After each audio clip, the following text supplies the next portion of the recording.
মানিকগঞ্জের ঘিওরে BNP chairperson ও সাবেক প্রধানমন্ত্রী বেগম খালেদা জিয়ার রুহের মাগফিরাত কামনায় শীতার্তদের মাঝে শীত বস্ত্র বিতরণ করা হয়েছে। শুক্রবার সকালে ঘিওর উপজেলা বিএনপির উদ্যোগে এই কর্মসূচি পালিত হয়।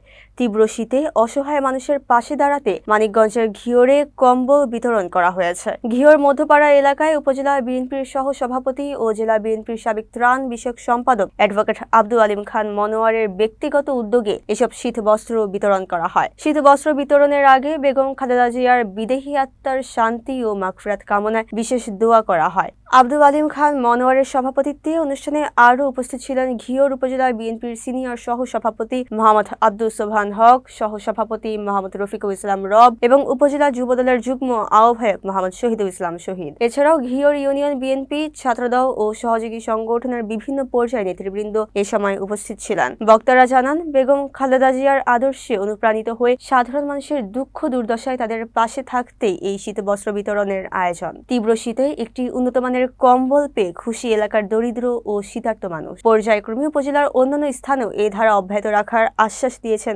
আয়োজকগণ।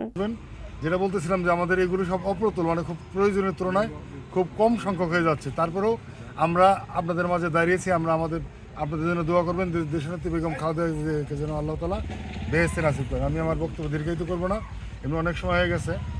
আমাদের এই পাশে একজন লোক মারা গেছে, জানাজাও আছে। সকালে সুস্বাস্থ্য কামনা করে আপনারা আমাদের জন্য দোয়া করবেন, আমরা যেন আপনাদের পাশে থাকতে পারি। আমাদের সকলের জন্য দোয়া করবেন, এই বলে আমি আমার বক্তব্য শেষ করছি। আসসালামু আলাইকুম। আমার দলের বিএনপির পক্ষ থেকে ধন্যবাদ, আমার ঘিওর থানা বিএনপির পক্ষ থেকে ধন্যবাদ। সেই সাথে আমি আশা করব যে আগামীতে সার্বিকভাবে আপনারা যদি মনোহরের সহযোগিতা করেন, মনোহর আপনার থাকে, মনোহর আপনাদের পাশে অবশ্যই থাকবে এবং যুগে যুগে হওয়ার পর থেকে যুগে যুগে সাধারণ ঘিওর থানা না, সারা মানিকগঞ্জেই তার পরিচিত আছে এবং সে সব জায়গায় তার একটা বিশাল অবস্থান আছে। আগামীতে যদি উনি আপনাদের পাশে যায়, আপনাদের সাথে কিছু চায়, আশা করব আপনারা তার সহযোগিতা করবেন।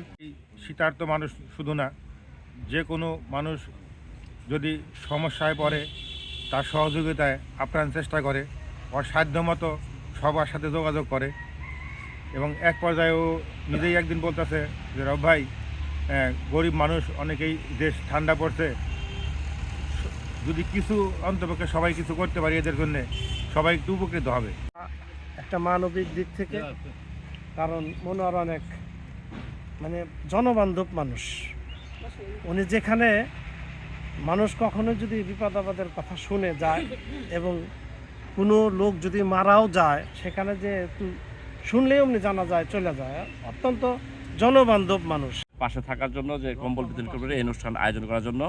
তো মনোহর হচ্ছে সবসময়ই গরিব দুঃখী মানুষের পাশে সবসময় থাকেন এবং দলীয় কর্মকাণ্ড যে আছে সেটাও সক্রিয়ভাবে পরিচালনা করে থাকেন এবং এক কথায় হচ্ছে কি সর্বসাধারণের সাথে সে মিশে আছেন। তো তার এই উদ্যোগকে সাধুবাদ জানাচ্ছি। আজকে হচ্ছে মরহুমা বেগম খালেদা জিয়ার মাগফিরাতের জন্য অ্যাডভোকেট আব্দুল আলিম খান মনোয়ার ভাই তার নিজ উদ্যোগে সামান্য কিছু কম্বল বিতরণের জন্য আয়োজন করেছেন। এটা নিয়ে হয়তো অনেক কিছু না, তবু একটু আমরা তার মাগফিরাতের জন্য অল্প কিছু বিতরণ করেও স্বাচ্ছন্দ্য বোধ করার জন্যই বিতরণ করা। এগুলো ধন্যবাদ জানাচ্ছি সবাইকে। ওনার পাশে দাঁড়িয়েছিল, এখনও আছে, ভবিষ্যতেও থাকবে। আপনারা সবাই তার জন্য দোয়া করবেন যেন সে প্রতি বছরই এরকম আপনাদের পাশে দাঁড়াতে পারে, আপনাদের জন্য কিছু করতে পারে। বিগত দিনেও দেখেছেন, শুধু এই ঘিওর উপজেলায় না, ঘিওর উপজেলার আনাচে কানাচে যতগুলো গ্রাম আছে সব জায়গায় মসজিদ, মাদ্রাসা বলেন থেকে শুরু করে দুস্থ গরিব দুঃখী এবং যারা বা গরিব দুঃখীও নয়, এমনিতেও যারা সচ্ছল কিন্তু বিপদে পড়ে তার কাছে এসেছে, সে তাদের পাশে সবসময় থেকেছে। ধন্যবাদ। এবং আজকের এই শীতবস্ত্র যারা বিতরণ করছে আমাদের শ্রদ্ধেয় বড় ভাই, জেলা ত্রাণ ও পুনর্বাসন বিষয়ক সম্পাদক অ্যাডভোকেট আব্দুল আলিম খান মনোহর ভাই। এবং আপনারা জানেন মনোহর ভাই দীর্ঘদিন যাবৎ আমাদের এলাকার গরিব দুঃখী মানুষের পাশে থাকেন সবসময় এবং যে কোনো কাজে তারে ডাকলেই পাওয়া যায়। কম্বলটা পায় আমার খুব উপকার হয়েছে। কম্বলটা কে দিল? মনোহর।